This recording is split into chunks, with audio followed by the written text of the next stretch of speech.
تخيل دولة عدد سكانها اكتر من قارة كاملة وبيتصنع فيها تقريبا كل حاجة انت لمستها في حياتك. دولة كانت فقيرة من 40 سنة بس ودلوقتي بقت المصنع الاول في العالم. دولة فيها مدن اذكى من دول وقرى لسه عايشة بنفس الشكل القديم. دي الصين يا جماعة، الدولة اللي غيرت شكل العالم واللي تأثيرها مش بس في حدودها لكن في اقتصاد وسوق العالم كله. بس قبل ما نبدأ ما تنساش تعمل لايك وسبسكرايب يا حبيب قلبي وانزل بالهند.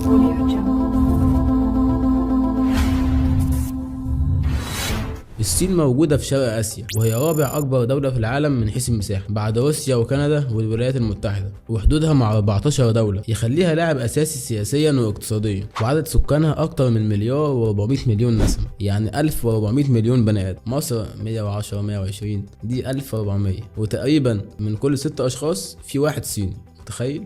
معلومة كده هتصدمك لو انت ما تعرفش ان الصين مش المركز الاول في عدد السكان. تقول لي ازاي؟ الصين واخدينها طول عمرنا، الصين هي المركز الاول، ولكن الهند سبقت الصين رسميا في عدد السكان في ابريل في 2023 وبقت هي المركز الاول، والصين بقت المركز الثاني في عدد السكان. يعني بقالنا 3 سنين الهند هي رقم 1 في عدد السكان واحنا ما نعرفش. الصين دي مش دولة، دي كوكب لوحدها، عاملة زي كوكب اليابان. كل مدينة في الصين ليها طابعها واقتصادها ودورها مختلف تماما عن باقي المدن الصينية. نبدأ بالعاصمة بكين. بكين مش بس عاصمة الصين، دي العقل السياسي والتاريخي للدولة، فيها مقر الحكومة والحزب الشيوعي ومراكز اتخاذ القرار، وانت في بكين لازم تعدي على قلبها التاريخي. نبدأ بالمدينة المحرمة، ودي كانت مقر أباطرة الصين. المدينة المحرمة عبارة عن مجمع ضخم جدا فيه قصور وساحات وقاعات حكم، وكل تفصيلة فيه معمولة بدقة عشان تعبر عن القوة والهيبة. حتى الألوان مش عشوائية، الأحمر رمز للسلطة والذهبي رمز للإمبراطور. قدام المتحف دايركت كده هتلاقي ميدان تيان أنمن، يا رب أكون منطق صح،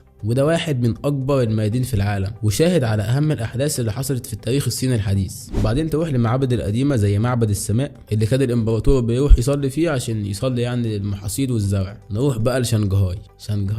شنغهاي قصة تانية خالص، دي العاصمة الاقتصادية والمالية للصين وبيطلق عليها مدينة ناطحات السحاب، وفيها بورصة من أكبر بورصات العالم وميناء بيطل على بحر الصين الشرقي وده من أنشط الموانئ عالميا. مدينة شنغهاي هي واجهة الصين للعالم كله، مدينة سريعة حديثة بتشتغل بنظام عالمي وكتير بيشبهوها بنيويورك أو لندن آسيا. بالمناسبة كنا عاملين حلقة عن نيويورك اسيبها لكم في الأي اللي فوق تستمتعوا يعني لما تسمعوها. وبعيد بقى عن بكين وشنغهاي عندك بقى مدن تانية مؤثرة جدا زي مدينة شنزن، ودي مدينة التكنولوجيا، ودي كانت قرية صغيرة وحاليا بقت مركز عالمي لشركات زي هواي وتنسنت. ومدينة جوانزو هي قلب الصناعة والتجارة وفي معارض عالمية بتتعمل فيها كل سنة. ومدينة شونج تشينج ودي واحدة من أكبر المدن في العالم في عدد السكان، وعدد سكانها بيوصل لأكتر من 30 مليون نسمة، ده غير إنها مركز صناعي ضخم. الصين مش مدينة واحدة قوية، الصين شبكة مدن وكل مدينة ليها وظيفة وكل وظيفة ليها دور في إن الدولة دي تبقى من أقوى دول العالم. البنية التحتية في الصين عندها أكبر شبكة قطارات سريعة في العالم، أكتر من 40,000 كيلومتر بتربط المدن الكبرى ببعضها، وتقدر تسافر من بكين لشنغهاي في حوالي 4 ساعات بس. وعشان تكون مدرك سرعة القطر، المسافة من بكين لشنغهاي قد المسافة من القاهرة لأسوان مرتين. يعني لو القطر ده عندنا في مصر هيوصلك من القاهرة لأسوان في حوالي ساعتين. عرفت السرعة السريعة ازاي؟ سرعة سريعة قرب يجيب سرعة الطيارة، وكباري وأنفاق بتعدي جبال وأنهار كأنها أرض مستوية، وكمان مترو بيعدي في وسط العمارات نفسها. ده بجد يعني في فتحه كده في عماره والمترو بيعدي في النص والناس ساكنه فوقيه وتحتيه. تقول لي ازاي؟ هقول لك في مدينه شونج تشينج خط المترو بيخترق مبنى سكني في محطه ليزيبا. بالمناسبه المدينه دي غريبه جدا فوق ما تتخيل فعلا، فوق بنزين. يعني ممكن تدخل عمارة عادي من الدور الأرضي تطلع بالأسانسير لحد السطح فوق، تلاقي السطح ده عبارة عن بنزينة بتطل على طريق سريع وفي تحتيك أدوار، وهتلاقي في دور تحتيك تاني وبيودي على شارع تاني، وهتلاقي السطح عبارة عن شارع. هي دي المدينة. وممكن تدخل عمارة عادي تلاقي نفسك في الدور السادس مش الأول، وانت ماشي في الشارع عادي ممكن تلاقي جسر، تيجي تعدي المفروض تلاقي تحتيك نهر أو بحيرة، بس لأ، هتلاقي تحتيك حياة تانية بقى وناطحات سحاب تحتيك وعماير، وهتلاقي نفسك اصلا في الدور ال 22، وده بسبب انها مدينه مبنيه على مرتفعات وجبال. عشان كده تشونج تشينج بتتوصف بانها مدينه ثلاثيه الابعاد مش ثنائيه الابعاد، وده مخليها اعقد واغرب المدن عمرانيا في العالم. وبعد كل ده ما عملتش لايك ولا سبسكرايب ولا كومنت حلو ولا عملت شير. يلا نكمل، نرجع لموضوع البنيه التحتيه تاني عشان دخلنا اتعمقنا في البنيه التحتيه في مدينه واحده. او بنية فوقية. الاهم يعني ان البنية التحتية في الصين معتمدة على التكنولوجيا في كل حاجة. هتلاقي الدفع الالكتروني في كل حاجة، واشارات ذكية ومراقبة مرورية بالذكاء الاصطناعي، وطرق بتتجدد وبتتصان بشكل دوري. الصين فهمت بدري ان اللي يبني طرق صح يبني اقتصاد قوي، وده اللي حصل فعلا. طب ازاي الصين دلوقتي بقت رقم واحد؟ الصين هي اكبر مصنع في العالم، واكبر مصدر في العالم، وتاني اكبر اقتصاد عالميا بعد الولايات المتحدة. كل حاجة تقريبا في حياتك بتستخدمها ليها علاقة بالصين، موبايلك، لبسك، الادوات اللي بتستخدمها، حتى بعض الادوية. والسر هنا هو الاعتماد على التصنيع المحلي، والتخطيط طويل المدى، والعمالة الضخمة، والتعليم العملي، وانضباط شديد في كل حاجة تقريبا. بص، مش محتاج اقول لك ان التعليم في الصين هو من اشد واقصى الانظمة التعليمية في العالم. الطالب الصيني من وهو صغير وهو داخل سباق طويل اسمه التفوق. الطفل بيبدأ دراسة من اول 6 سنين، ومن اول يوم دراسة الضغط بيكون واضح، لان الثقافة هناك بتربط قيمة الانسان بالتحصيل الدراسي. في المرحلة الابتدائية الطالب بيقضي حوالي من 7 ل 8 ساعات يوميا في المدرسة، ده غير الوجبات بقى اللي بعد المدرسة اللي ممكن تاخد ساعتين 3 4، يعني شبه النظام المصري. ومع دخول المرحلة الإعدادية والثانوية اليوم الدراسي ممكن يوصل من 10 ل 12 ساعة، وده مش مبالغة، لأن حرفيا الطلاب بيمشوا الصبح بدري على المدرسة، وعلى ما بيروحوا بتكون الدنيا ليلت. وأصعب مرحلة في حياة الطالب الصيني هي الثانوية، بسبب امتحان صيني اسمه جاو كاو. أنا حاسس إنه مشهور مش امتحان، وده امتحان القبول الجامعي زي ثانوية عامة عندنا كده. والطالب بيحضر نفسه للامتحان ده من وهو عنده 12 أو 13 سنة. عشان كده الطلاب في آخر سنة في الثانوية بيقعدوا يذاكروا طول اليوم حرفيا. بص بقى دي، وبعض المدارس بتقفل على الطلاب زي معسكرات تدريب، مفيش موبايلات، مفيش لعب، مفيش اي حاجه، مذاكره بس. احنا على كده ما كناش بنتعلم. الضغط النفسي على الطالب بيكون عالي جدا، وده بيخلي نسب القلق والاكتئاب عند الطلاب بتكون مرتفعه. لكن في نفس الوقت النظام ده خلى الصين من اعلى الدول في العالم في الرياضيات والعلوم والهندسه. ببساطه التعليم في الصين مش مجرد مدرسه، لا ده نظام حياه قاسي، هدفه يصنع طالب قادر ينافس في دوله عدد سكانها فوق المليار بني ادم. الواحد ما بقاش عارف يمدح ولا يذم في النظام التعليمي الصيني. يعني قولنا رايكم في الكومنتات، وهل تقدر تتعلم بالنظام ده؟ هتطلع حاجه حلوه في الاخر، بس هل تقدر تتعلم بالنظام ده؟ قول لي في الكومنتات.